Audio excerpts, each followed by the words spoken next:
All right, let's talk about one of the most frustrating tech problems out there, one that pretty much everyone runs into sooner or later. Today, we're jumping into a really common headache. We're pulling our info from a guide by RFI detectives called Radio Frequency Interference Beyond Wi-Fi. Specifically, this is based on part 5 of their big 20-part tutorial. And it all boils down to one question that I'm sure has driven a lot of us absolutely crazy. Oh, you know the feeling, right? You pull into the driveway, you've got the remote, and you're just clicking, and nothing. The door just sits there. You've already swapped the battery, you've done that awkward little creep forward with the car, still totally dead. So you think, great, the opener's broken. But what if it's not? What if the real culprit is something you can't even see? So to get what's going on, you've got to remember your little remote isn't magic. It's actually a tiny radio transmitter. It shoots out a signal on a very specific frequency. Think of it like a car driving down its own lane on an invisible highway in the sky. The big problem? That highway? Well, it can get super, super crowded. And that invisible highway, it's sitting in a really specific neighborhood of the radio spectrum, somewhere between 300 and 400 megahertz. You can pretty much think of this as prime real estate for all kinds of short-range gadgets. And, as you're about to see, this neighborhood is packed. Take North America, for instance. A huge number of devices, everything from your car's key fob to home security sensors, they're all trying to use one of the busiest lanes out there, 315 megahertz. And right next door, you've got another jam-packed lane at 390 megahertz. Seriously, if your garage door opener was made any time in the last, say, 20 years, chances are incredibly high it's trying to shout over the noise on one of these two frequencies. Now, because of all that traffic, some manufacturers have tried to find, a clearer path, an express lane, if you will. So they've started moving newer systems, especially the ones sold internationally, over to 433 megahertz, just hoping to get a word in edgeways.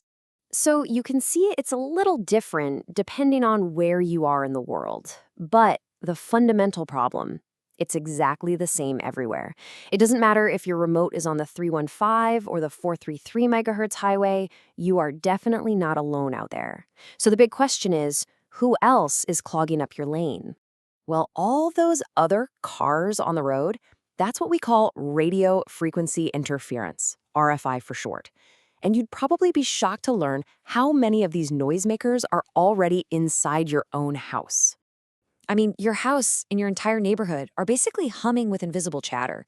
Think about it. That old cordless phone sitting on the kitchen counter, the baby monitor in the kids' room, your wireless security system, they could all be shouting on the exact same frequency as your garage remote. And that's not even counting the big guys, like commercial radio transmitters or the cell tower down the street. So how do you know for sure that RFI is the culprit? It's not like a broken spring you can just see, right? The symptoms are way more subtle, and they usually get worse gradually. But there are definitely some telltale signs to look out for. Okay, it all comes down to this idea called the noise floor. Here's the best way to think about it. Imagine your garage remote signal is just a quiet whisper. Now, if you're in a library, that whisper can be heard all the way across the room, no problem. But then other devices start turning on. A cordless phone chimes in. A baby monitor starts broadcasting. It's like more and more people are walking into that library and starting their own loud conversations.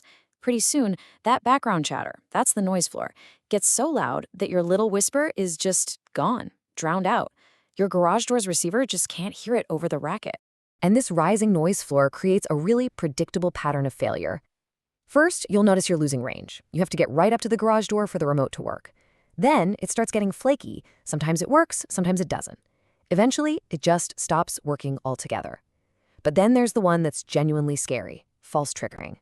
This is when the background noise is so intense, the receiver actually gets confused and thinks it got a signal, and the door just opens or closes, all by itself. At that point, it's not just annoying, it's a massive security and safety problem. But here's where it gets even trickier. It's not just other gadgets causing all this racket. In a weird twist, your own house and even the weather can actually make the problem way, way worse. Yeah, believe it or not, your garage itself can turn against you.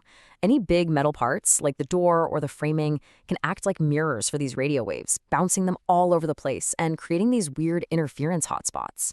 And the weather, that plays a role too. A good rain can actually absorb and weaken the signal from your remote. And if there's a thunderstorm nearby, forget about it. The lightning generates this huge wall of static that just completely blinds your opener's receiver. The RFI Detective's Guide puts it perfectly. They say that metal building parts can reflect and focus radio frequency energy in unpredictable ways. What that means is you get these weird dead zones where the signals literally cancel each other out. So if your remote only fails when you're parked in one very specific spot, it's not bad luck, it's just physics. So, next time you're sitting in your driveway, mashing that button and getting nothing, just stop and think for a second. Is your garage door opener actually broken? Or is it just trying to whisper in the middle of a rock concert? Because really, understanding all that invisible noise around us, that's the real first step to actually fixing the problem.